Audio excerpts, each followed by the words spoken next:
Jangan lupa untuk subscribe dan nyalakan lonceng notifikasinya.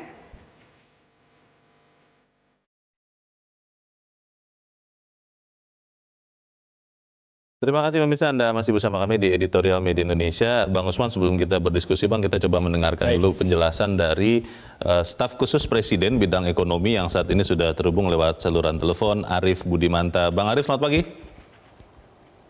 Selamat pagi, Bang Leonard. Selamat pagi semuanya. Selamat pagi, Bang Arief. Bang Arief, kita kemarin melihat angka pertumbuhan ekonomi triwulan kedua Indonesia minus, dan memang sudah banyak atau bahkan semua sudah memperkirakan itu, terutama karena efek pandemi COVID-19. Pertanyaannya adalah begini, Bang. Indonesia secara teknis memang belum masuk resesi, tapi sudah banyak orang yang mengatakan, wah, tidak lama lagi Indonesia akan menyusul Singapura, negara-negara tetangga yang sudah masuk resesi. Pertanyaannya, apa yang sudah disiapkan oleh pemerintah untuk membuat kita bisa tidak minus terus, atau kalaupun seandainya, harapan saya sih tidak, tapi kalau seandainya masuk ke resesi pun tidak berlama-lama di situ. Bagaimana, Bang Arief?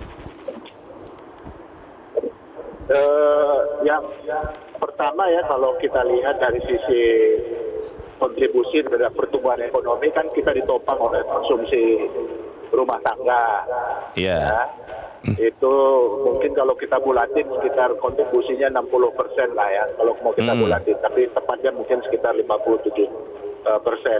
Nah, ini yang kemudian menjadi dorongan bagi pemerintah untuk terus agar mempertahankan konsumsi rumah tangga ini terjaga baik dan dapat tumbuh, yang kita sebut dengan demand creating supply gitu loh, strateginya itu. Ya, meningkatkan demand untuk mengkreasikan supply. Yeah. Nah, strateginya itu adalah dengan memperbanyak bantuan-bantuan sosial, terutama ke kelompok-kelompok masyarakat yang berada dalam golongan 40% terbawah. Yeah. Itu yang pertama.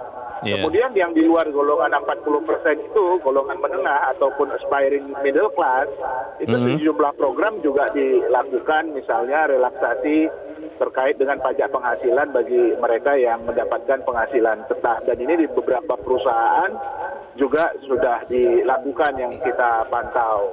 Ya. Yeah.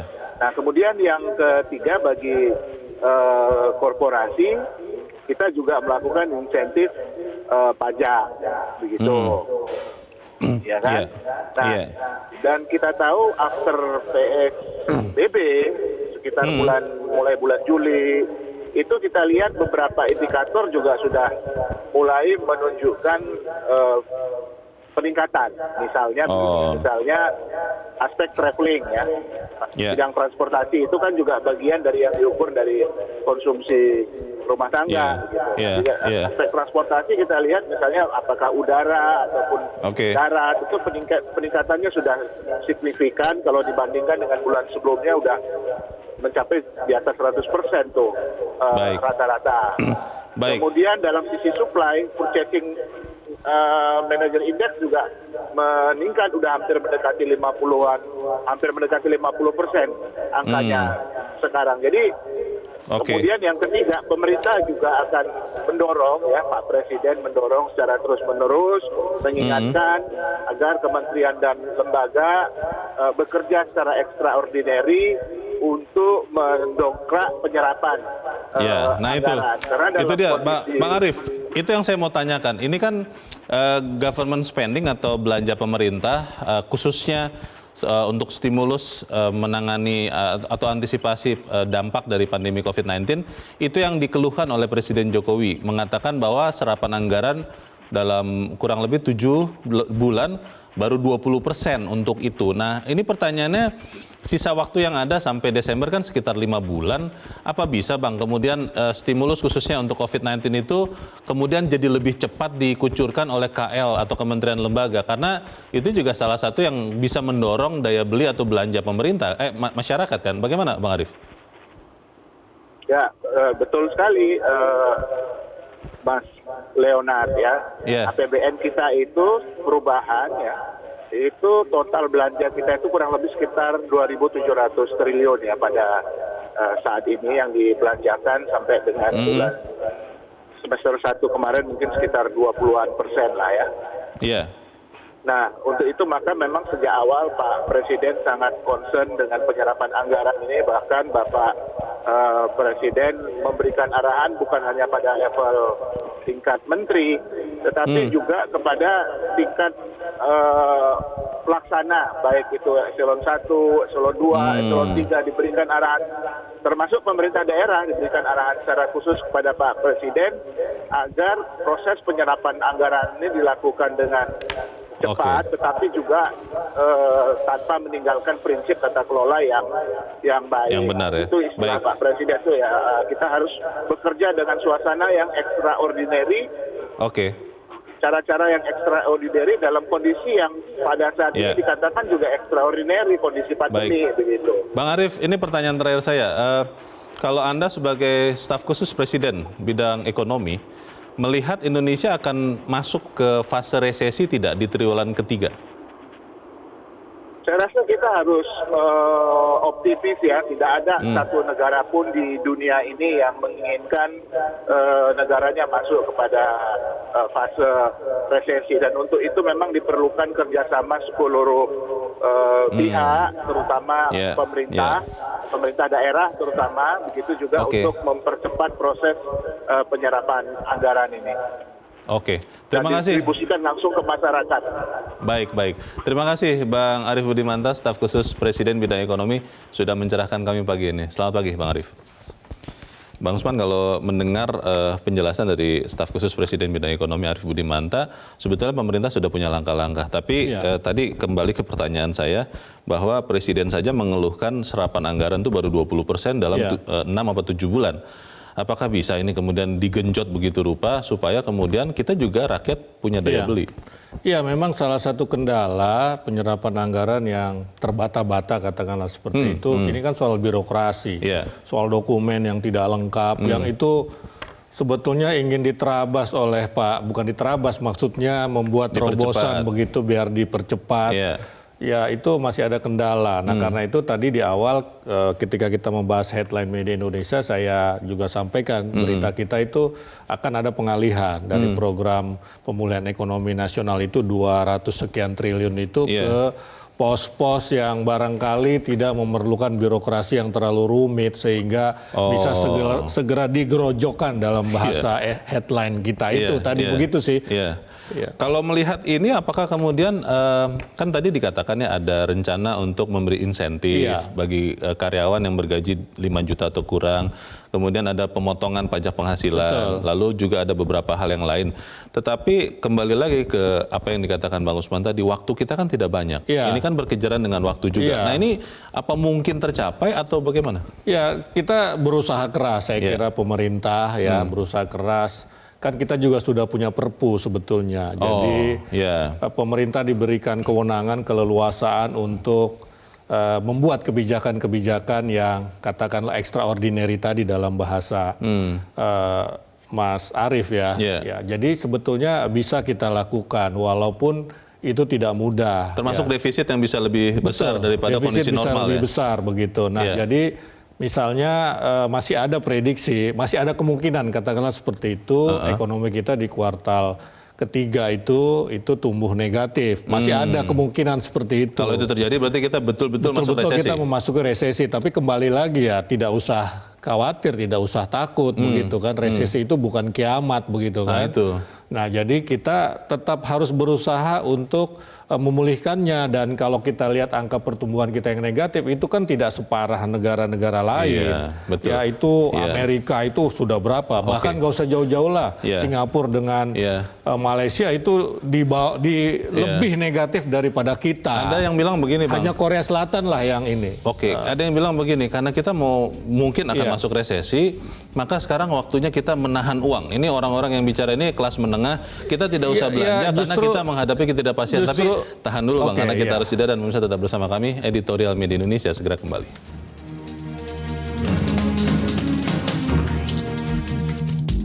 Terima kasih pemirsa, Anda masih bersama kami di Editorial Media Indonesia. Sebelum kita bertanya kepada pemirsa, Bang Usman, pertanyaannya adalah apakah sekarang waktunya untuk menahan uang kalau orang yang masih punya kemampuan daya beli atau justru ya harus belanja? Iya, memang persoalannya kelas menengah bawah, mohon maaf katakan seperti itu tidak punya uang untuk di-spend sama dia ya, karena itu nanti pemerintah akan memberikan insentif tadi misalkan 500.000 untuk yang bergaji di bawah 5 juta. Nah persoalannya lagi yang kedua adalah kalangan kelas menengah ini yang punya duit menengah atas itu menahan, menengah atas itu menahan karena dia pikir wah tidak pasti nih, mendingan kita tahan ini, cash is the king kira-kira begitulah ya kan. Jadi dia menahan, dia hanya mengonsumsi yang kebutuhan pokok, misalnya makan begitu kan. Nah, menurut saya sih ya kalau mau membantu kita untuk memulihkan ekonomi secara lebih cepat supaya kita tidak resesi ya spend saja seperti biasa begitu loh menurut saya. Tapi kalau kita lihat memang mulai ada peningkatan ya. Misalnya pembelian kendaraan bermotor itu sudah mulai meningkat, transportasi itu sudah mulai meningkat, udara terutama begitu. Nah, mestinya ini akan makin meningkat lagi di waktu-waktu mendatang supaya kita tidak terkena resesi begitu. Apakah pemikiran itu juga ada di kalangan rakyat atau masyarakat? Kita akan bertanya, Bang Usman. Kita saat ini sudah terhubung dengan pemirsa Metro TV di Medan, Sumatera Utara. Ada Pak Sukiwi. Pak Sukiwi, selamat pagi. Ya, selamat pagi, Bang Leo. Selamat pagi, Pak Sukiwi. Sehat ya, Pak? Di Sumatera Utara meningkat lagi nih COVID katanya, Pak? Iya, betul. Nah, bagaimana nih, Pak? Kalau kita sampai misalnya, semoga tidak, tapi Indonesia ekonomi masuk ke fase resesi, Pak Sukiwi takut tidak, Pak? Kalau saya tidak perlu takut, karena Indonesia ini negaranya kaya, sumber daya alamnya gitu banyak. Ya, kita nggak perlu takut. Yang kita takut sekarang ini tidak kompak antara pemerintah, pemimpin ini tidak kompak. Ya, kalau semua ini kompak untuk berjalan bersama-sama untuk menghadapi kondisi sekarang ini, saya yakin Indonesia tidak akan kena resesi. Yang Pak Sukiwi takutkan tidak kompak itu pemimpin yang mana nih, Pak? Yang di pusat, di daerah atau di mana? Ya, di pusat kita lihat aja antara presiden dengan pemerintah dengan kabinetnya aja kita udah lihat beberapa kali sudah presiden marah kan gitu. Belum lagi ke daerah, kita lihat daerah banyak pemerintahan daerahnya semua itu santai-santai aja, seperti nggak ada masalah, nggak ada satu gebrakan, nggak ada satu dorongan, semuanya itu adem-adem seperti nggak ada masalah yang kita lihat di lapangan. Jadi yang kita harapkan, marilah pemimpin-pemimpin bangsa ini tuntun rakyatnya, arahkan rakyatnya supaya itu lebih semangat, lebih rajin lagi, lebih sungguh-sungguh lagi. Kemudian stimulus yang mau dibagikan itu tepat sasaran. Jangan milih-milih orang kan gitu, ataupun kelompok tertentu, ataupun golongan tertentu, tapi betul-betul tepat sasaran untuk rakyatnya yang sungguh-sungguh membutuhkan. Nah, ini yang paling penting. Kalau itu yang harus dilakukan ya. Saya percaya resesi tidak akan kena ke Indonesia. Amin. Terima kasih Pak Sukiwi di Medan, Sumatera Utara. Selamat pagi, Pak. Di belakang Pak Sukiwi ada Ibu Rini Amalia di Jakarta. Ibu Rini, selamat pagi. Iya, pagi. Selamat pagi, Bu Rini. Ini agak lemas kedengaran suara bukan karena COVID meningkat kan, Bu? Bukan ya, Bu ya? Ya, salah satunya mungkin karena di Jakarta kan, Jakarta Pusat tahu sendiri angkanya meningkat ya. Oke. Tapi kalau kita bicara resesi, Bu, ini ada ancaman resesi. Kalau menurut Bu Rini seperti apa? Kalau saya, pendapat pribadi saya itu kalau kesehatan itu penting. Saya lihat udah pemerintah saat ini untuk peningkatan kesehatan protokolnya, apalagi khususnya Jakarta, perkantoran itu sangat patuh banget. Dan kalau untuk yang di Bandung sendiri sudah mulai ada teks vaksin hampir 700 orang.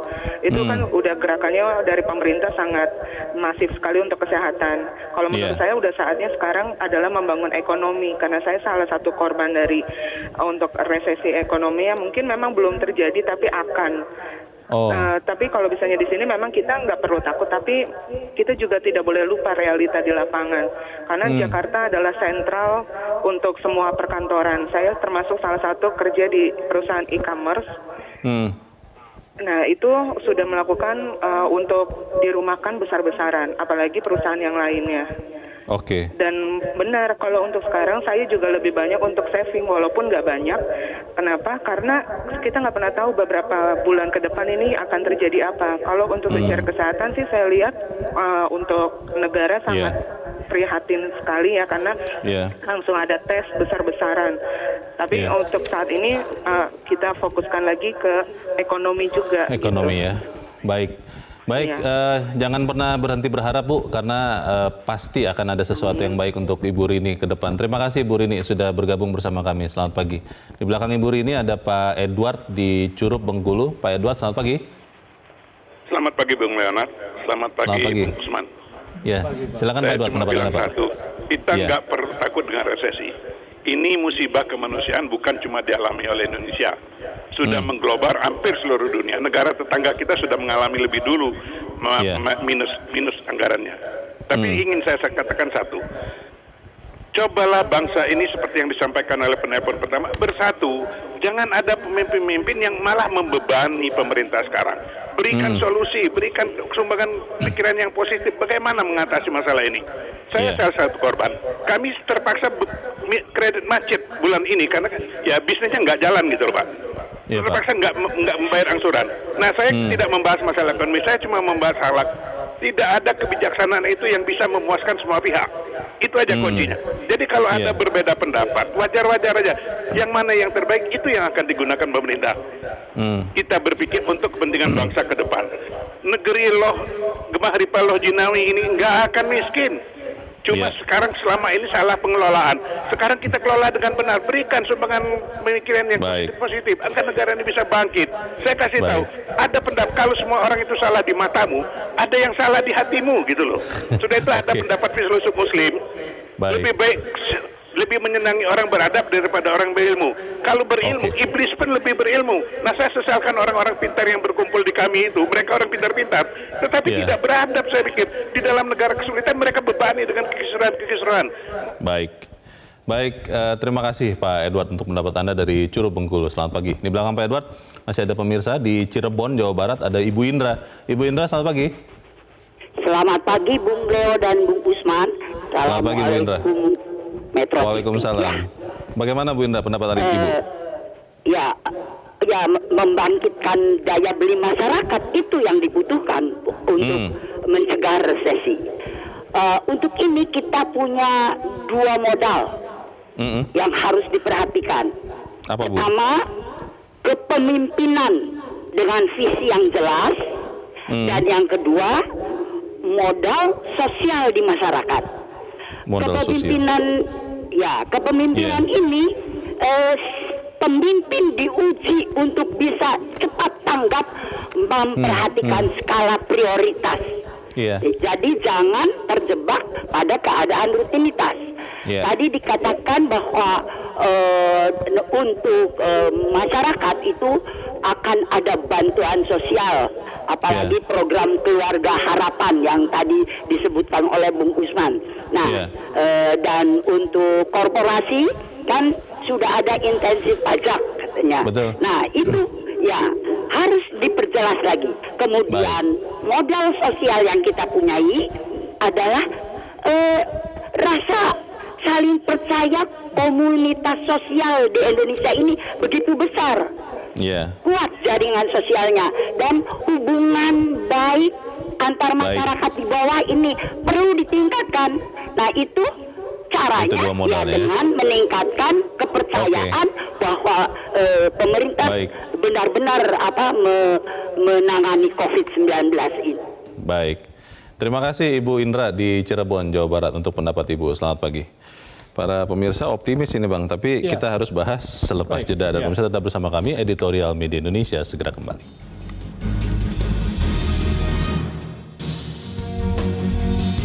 Terima kasih pemirsa, Anda masih bersama kami di Editorial Media Indonesia. Kita di bagian akhir dari diskusi kita pagi ini. Bang Usman, tadi ada 4 penelpon yang saya senang karena tadi Bu Rini kelihatannya dan mengatakan bahwa menjadi korban juga dari kasus ini, dari pandemi ini, tapi tetap optimis bahwa ekonomi ini bisa membaik. Kalau saya berpikir self-fulfilling prophecy itu kan pikiran yang kemudian akan jadi kenyataan, tergantung pikiran kita juga. Betul. Bagaimana Bang? Iya, saya kira memang kita mestinya optimistis ya begitu. Tidak ada ruang buat pesimis. Sebab dengan optimisme itu kita akan bekerja keras begitu tentu saja. Nah, tadi yang paling penting dari para penelpon, ya Bu Rini salutlah kita ya, masih tetap. Cuma catatannya memang sudah saatnya kata Bu Rini itu untuk mulai memulihkan ekonomi ya. Tetapi kita ini kan yang mengambil kebijakan jalan tengah sebetulnya pemerintah. Oke, pulihkan ekonomi tetapi tetap jaga protokol kesehatan sesuai dengan editorial kita. Jadi bukan gerasa-gerusu istilahnya. Memulihkan ekonomi secara gerasa-gerusu itu dampaknya ke kesehatan, akhirnya nanti balik lagi juga kita. Ekonomi begitu. juga Karena lebih itu terpuruk harus sejalan begitu kan, paralel lah kira-kira seperti itu. Tapi yang paling penting dari Pak Sukiwi tadi kan, saya kira itu betul sekali ya, bersatu kita, bersama-sama kita. Ya solid dan bersama-sama untuk memulihkan ekonomi itu. Ya dalam bahasa Bu Indra tadi bagus sekali, ada pemimpin harus solid tadi kata Pak Sukiwi juga harus bersama-sama bersatu. Betul. Antara yang di pusat juga, antara di kabinet dengan presiden, kemudian juga dengan kepala daerah. Jangan sampai ada kepala daerah yang menganggap ini biasa-biasa saja begitu kan. Akhirnya ya bukan biasa saja, mereka merasa nggak ada masalah, COVID aman kita. Ya ternyata meledak kemudian. Contoh Aceh lah. Betul. Ya Aceh itu belasan, puluhan, sekarang sudah 200-an rumah sakit jadi antri karena orang. testingnya diperbanyak. Iya, karena menganggap biasa-biasa saja begitu tadinya. Beberapa provinsi lain saya kira begitu, tidak melakukan PSBB, pokoknya kayak tidak ada apa-apa begitu kan. Akhirnya meledak gitu. Nah ini juga tidak boleh begitu. Nah Bu Indra tadi bilang bahwa ya harus ada kepemimpinan yang baik. Visinya dan jelas. juga ada modal sosial di masyarakat. Ini bagus sekali begitu. Kalau ini berpadu, saya kira kita akan cepat pulih ekonominya. Pemimpin bisa melihat skala prioritas, ya kemudian bersatu tadi itu, dan masyarakat itu punya modal sosial yang tadi gotong royong, tolong menolong, ya termasuk tadi misalnya kelas menengah juga jangan kelewatan lah menahan belanjanya begitu kan, sebab kalau tidak ya kalau Bu Rini tadi menahan belanjanya saving wajar, ya tetapi kalau kelas menengah yang kita kira-kira dia 3-4 bulan ke depan itu masih aman ya saya kira tidak perlu ragu ya, tidak perlu menahan serta berlebihan begitu. Soal bersatu itu tadi menarik juga Bang Usman, karena kalau saya berpikir yang tadi saya sebut di awal, masih ada orang yang sayangnya punya pengikut banyak begitu, yang mengatakan bahwa COVID ini hoax, COVID ini buat-buatan, bikin-bikinan, dan ini semua rekayasa katanya, dan banyak orang yang percaya Bang. Nah, ini bagaimana Bang? Iya, saya kira harus ada counter lagi ya terhadap hoax itu, dan saya kira BNPB sudah melakukan itu, misalnya mengatakan bahwa pandemi COVID ini nyata, real, bukan konspirasi dan bukan macam-macam gitu kan.